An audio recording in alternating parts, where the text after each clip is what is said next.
This hockey show. I'm the Trev. It's too sweet. Yeah, they're new.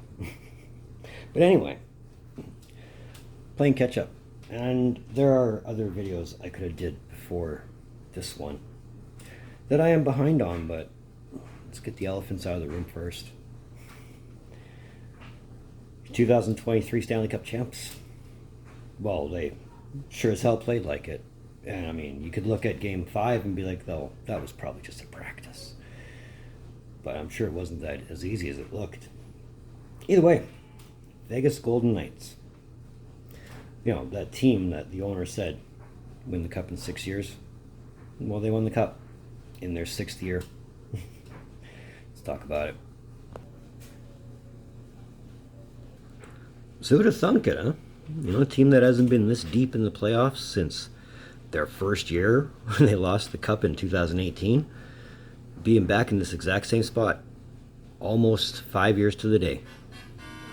But really, this shouldn't be a complete surprise at all. They've been playing this way since day one. The moves they've made, the roster they've built, quite intentional. I mean, if you want to say prophecy, go ahead and say prophecy. It's not prophecy, not at all. But this has to be a feel-good moment for a lot of players on this team, especially the original Misfit Six. You know, guys like Jonathan Marchessault, who we will talk about in my next video, has been here since day one, was here when they lost in 2018. And now he's in this spot with the complete opposite effect. But I mean, you want to talk clutch. This guy came clutch at the right time. I mean, I'm not saying Vegas's fortunes trended upwards when he trended upwards, but I would think they're almost directly linked.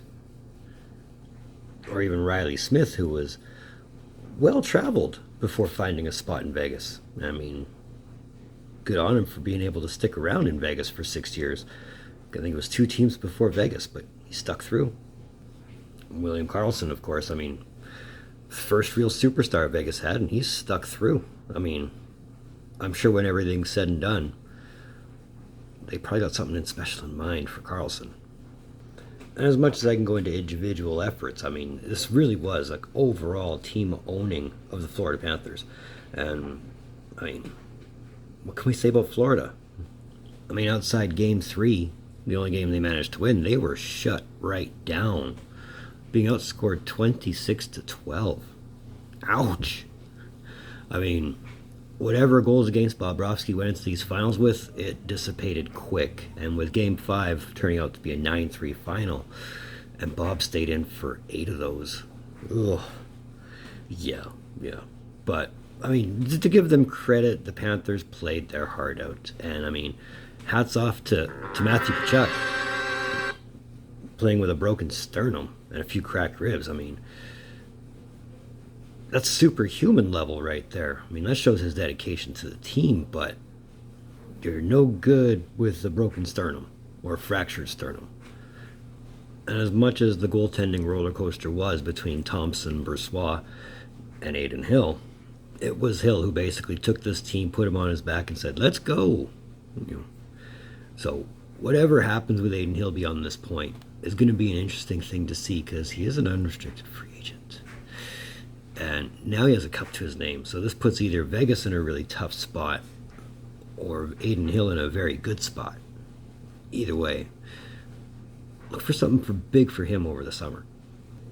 Hey, do you remember when the experts said McDavid would have a cup before Eichel? Let that sink in for a second. Phil Kessel's a 3-time champ, and according to Phil Kessel, he's not done playing. So there's that.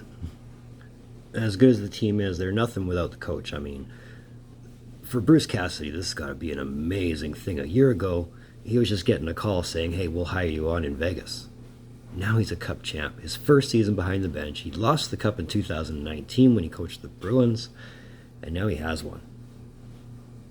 So I can imagine this is only just a compliment to his coaching abilities, because he is a great coach, no matter how you look at it.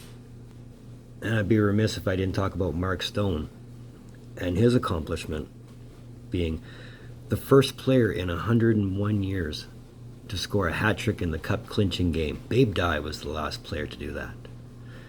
He's done something nobody's done in over 100 years. his name's in history thanks to that. Because it's going to be on the cup too. But is this something that'll be talked about later on down the years? Maybe. I mean, you can never really forecast who's going to score a hat trick in a cup clinching game, right? But there's that level of awesomeness to it. But for me, this kind of just feels full circle because I came back to YouTube after a brief hiatus when it was Vegas, Washington. Vegas had just lost the cup. This was on my main channel if you haven't already checked it out. And I think I said something along the lines of they'll be back. And here they are.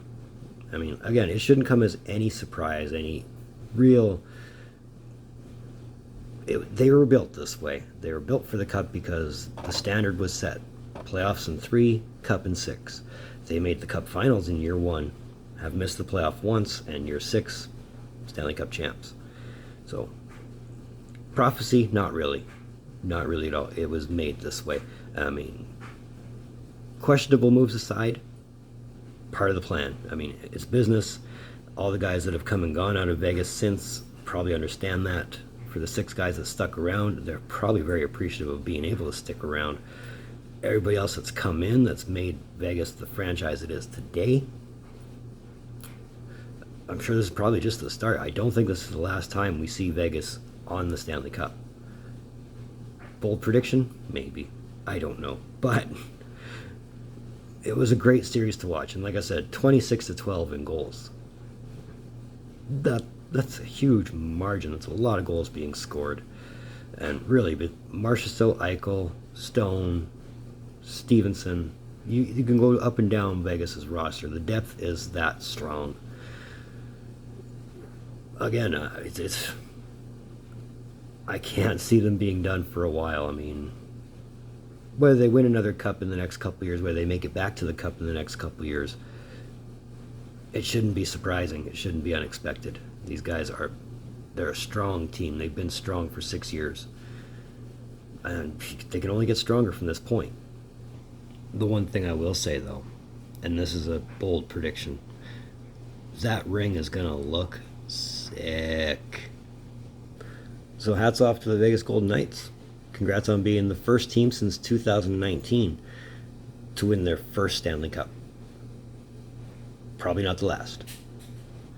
Let me know your thoughts on the Vegas Golden Knights winning the Stanley Cup.